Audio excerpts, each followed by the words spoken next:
Sir मैं आज एक फाइल रिवाइज कर रहा था तो उसमें LBW लिखा हुआ था। What do you mean by LBW? L B W जो होता है उसका फुल फॉर्म है लो बर्थ वेट। वो बच्चे जिनका वजन 2.5 किलो से कम है या प्री मैच्योरिटी में हुए हैं, या फिर वो बच्चे जो इंट्रा यूट्राइन ग्रोथ रिस्ट्रिकेशन IUGR जिसे अपन बोलते हैं, या अन्य कारणों से जिन बच्चों का वजन 2.5 किलो से कम रह जाता है, 2.5 kg से कम रह जाता है, उन बच्चों को अपन LBW बेबी बोलते हैं। सर LBW के कुछ नुकसान भी होते होंगे? हाँ, LBW के नुकसान भी होते हैं। जैसे कि आप देखा जाओगे उसमें ना बच्चे में हाइपोग्लाइसेमिया होने के चांस बहुत बढ़ जाते हैं। वो बच्चे जैसे कि जो LBW होते हैं उनको शुगर लेवल कम होने के चांस बहुत ज़्यादा बढ़ जाते हैं। और एक रहता है हाइपोथर्मिया बोले तो ये होता है कि वो बच्चों में जो LBW बच्चे होते हैं जिनका वेट बर्थ के समय 2.5 किलो से कम होता है, उनका टेम्परेचर हमेशा बॉडी लो रहता है।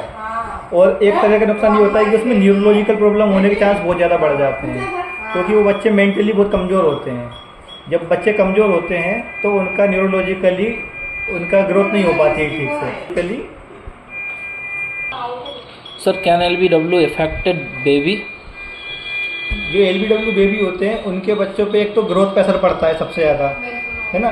ग्रोथ पे असर पड़ता है कि जो बच्चे रहते हैं उनकी पूरी अच्छी तरीके से ग्रोथ नहीं हो पाती है। दूसरा उनका जो रहता है कि लॉन्ग टर्म हेल्थ, लंबे समय तक वो ठीक नहीं रह पाएंगे, उनमें आगे चल के कहीं ना कहीं तरह की प्रॉब्लम्स उनमें पड़ती रहती हैं।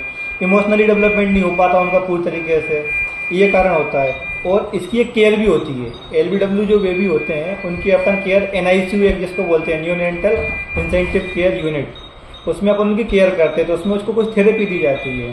थेरेपी में जैसे आप देखोगे उनको ऑक्सीजन थेरेपी दी जाएगी, है ना, उनको न्यूट्रिशन सपोर्ट दिया जाएगा, उनको अगर एंटीबायोटिक सपोर्ट भी दिया जाएगा। क्योंकि उनका ग्रोथ ठीक से नहीं हो पाई है तो कुछ इन्फेक्शन होने के चांस बहुत ज़्यादा बढ़ जाते हैं। तो इस कंडीशन में अपन बच्चों को एंटीबायोटिक्स का सपोर्ट भी देते हैं। इसके बाद उसको फॉलोअप के लिए बुलाते हैं। जैसे कि अगर 2.5 किलो से कम बच्चा है तो उसको अपन आँखों की जाँच के लिए, कानों की जाँच के लिए, रूटीन चेकअप के लिए उनको अपन डॉक्टरों के पास, पीडियाट्रिक डॉक्टरों के पास, या फिर जो भी ENT वाले डॉक्टर हैं उनके पास उनको कंटिन्यूसली बार बार चेकअप के लिए अपन भेजते हैं। उनको रिकमेंड करते हैं कि आप बार बार जाके फॉलोअप कर रहे हैं। Thank you. अगर ऐसे ही और अच्छी जानकारी के लिए आपको किसी टॉपिक के बारे में जानकारी चाहिए हो तो आप हमारे चैनल को सब्सक्राइब। Okay, thank you.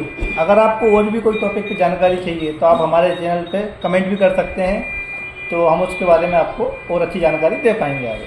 धन्यवाद।